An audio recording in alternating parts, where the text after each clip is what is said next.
Hello and welcome to this instant reaction episode of Orioles on the Verge.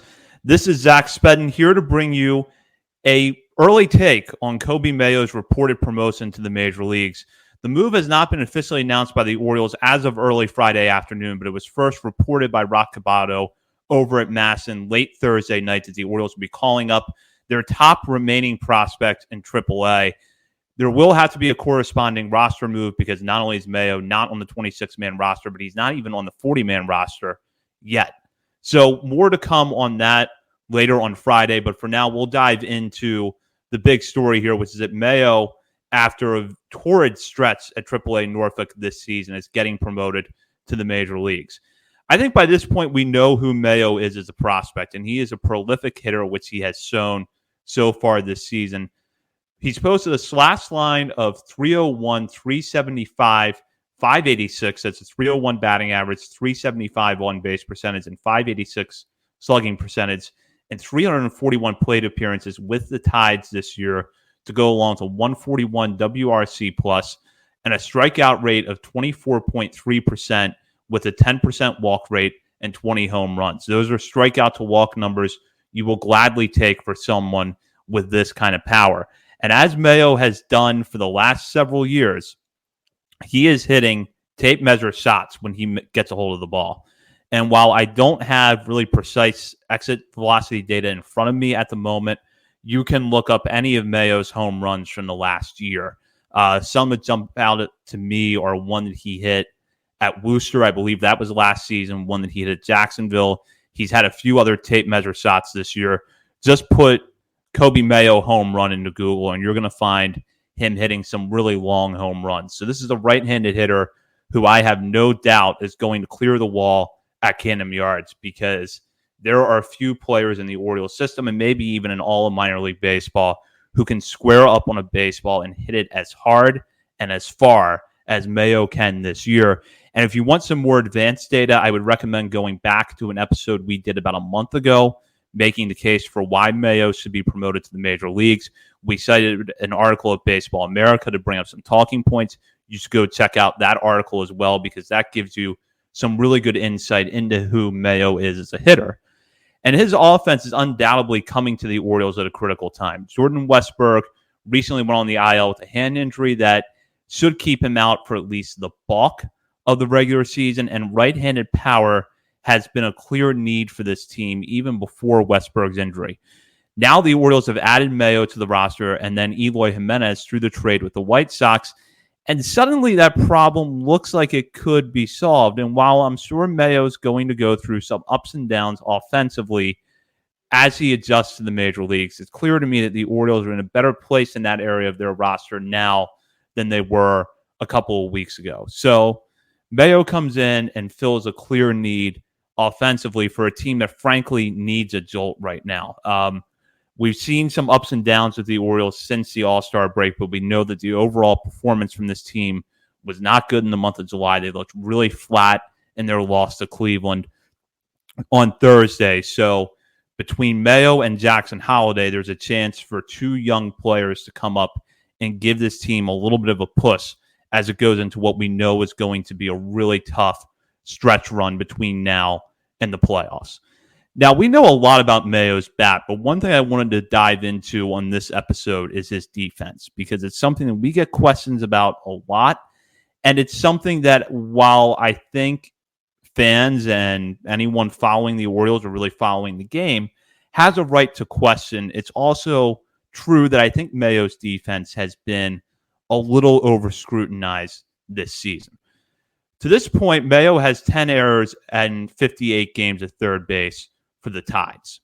Now, I want to put that into perspective a little bit because when you dive into the game logs, it becomes clear that Mayo was really struggling early in the season on defense. And we know that the Orioles were working with Mayo on adjusting his throwing motion, and that was something that the Baltimore Banner wrote a pretty good article about. Back in spring training, they wanted Mayo to throw from more of a three-quarters arm slot, and that was something the Orioles were very pleased with in spring training. He was making that adjustment. But with Norfolk, it was a bit of a struggle. Mayo committed 3 errors in his first 2 games of the season at third base, and while Fielding game logs are very imprecise, and it's possible I don't have the right numbers. From my rough count today, his error total at third base stood at 6 by May 10th. So what we can capture from that using errors, which is an imperfect measure for defense for a lot of reasons, is that Mayo was struggling early on this year, but that things have kind of leveled off and he's gotten into a more comfortable spot. And unfortunately, minor league defense is very hard for anyone on the outside to quantify because a lot of that data is not publicly available. So although I prefer not to talk about errors, we're just going to have to do that in this case because that's really all that we have to work with. Now, as I mentioned, Mayo has committed 10 errors in 58 games at third base this season with Norfolk. By comparison, Jackson Holliday had the same number of errors at second base in 43 games. And while Holliday did have more attempts at second than Mayo has had at third, the difference is only 7 attempts. So that shows you that in comparison to his teammates, Mayo's defense was not spectacularly bad or even, noticeably below average. And what I can say is that based on the eye test and based on watching Mayo in person and through a lot of video over the last few years, is that my opinion of him at third base has not changed since the first time I saw him play in person back with Delmarva in 2021. For a guy his size, he is fairly nimble. He has excellent arm strength. And there's enough athleticism to work with there that I think he could be at least a league average third baseman.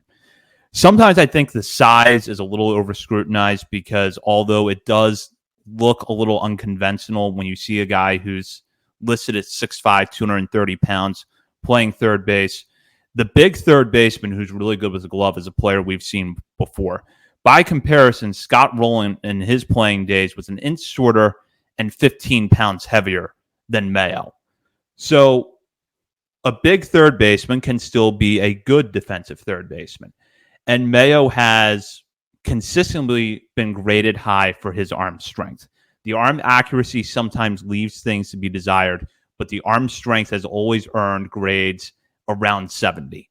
So I would prefer, if I'm looking at how I'm going to develop a player, especially someone who's going to play on the left side of the infield, I would prefer to work with the guy who has really good arm strength, but has issues with arm accuracy, as opposed to someone whose throwing accuracy is good, but the arm strength is a little bit questionable, because it's a cliche thing to say, but I do think it is true that the game gets faster on you with each successive level. So a guy that can make the accurate throw at third base and be above average at AA or AAA defensively is probably going to slide back a little bit when he gets to the major leagues because of a lack of arm strength. And in Mayo's case, I do expect he's going to have some ups and downs defensively. I mean, Gunnar Henderson's recent slump on defense has been a harsh reminder that sometimes things are not always linear with how a player is going to perform on defense. I suspect that Mayo is going to have a little bit of struggles, and by no means am I saying that I think he's going to develop into a perennial Gold Glove winner. But I do think that the problem with the defense has been a little overstated, and that there's enough athleticism there to develop him as the kind of third baseman who's going to get to the ball that he should get to and make the plays that he's going to make, and that the arm strength sometimes might offset the fact that he maybe gets the balls a little bit slower than other third basemen.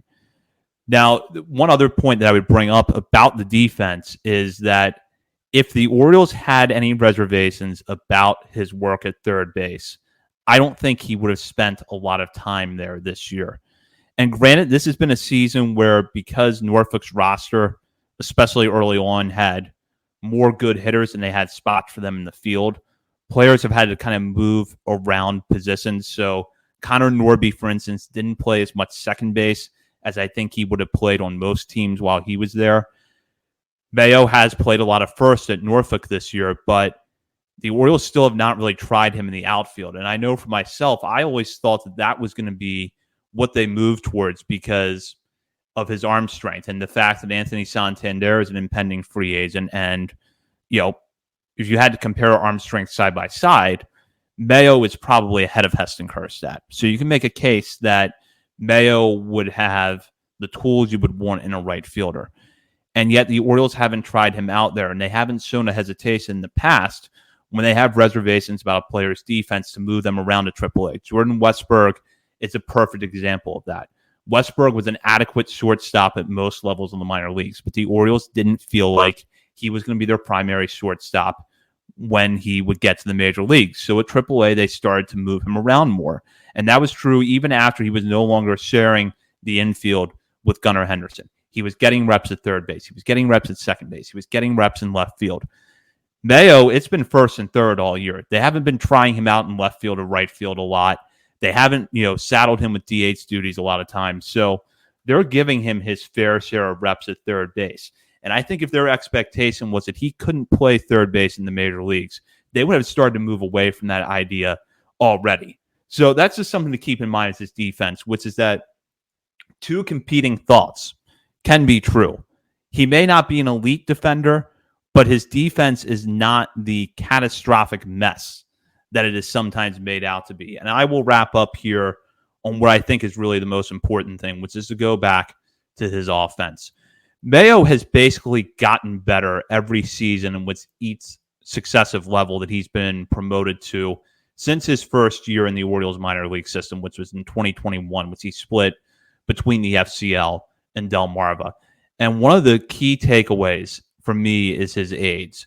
Mayo spent the season as a 22-year-old at AAA, and by comparison, the average age of pitchers in the International League this year is 27 years and 2 months.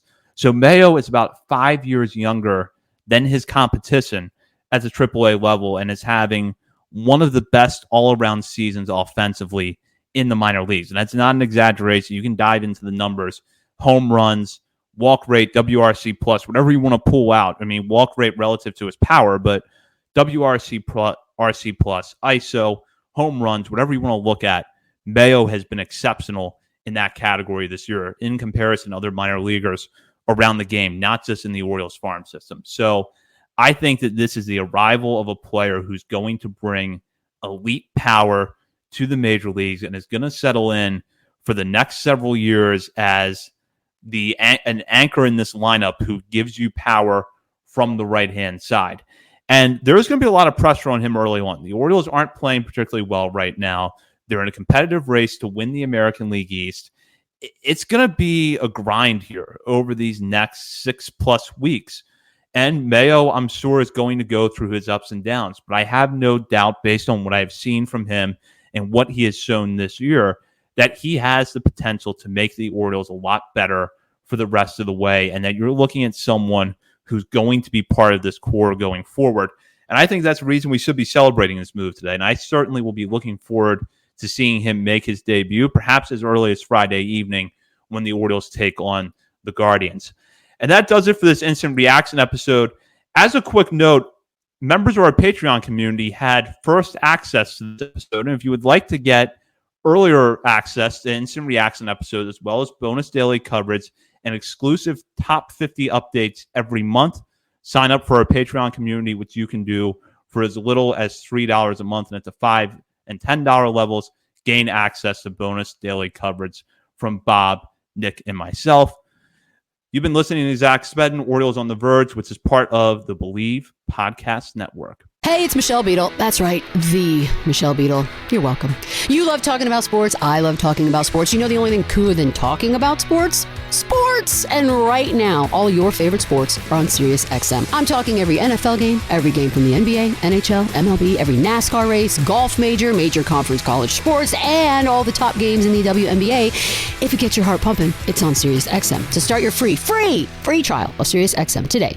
Visit SiriusXM.com/believe.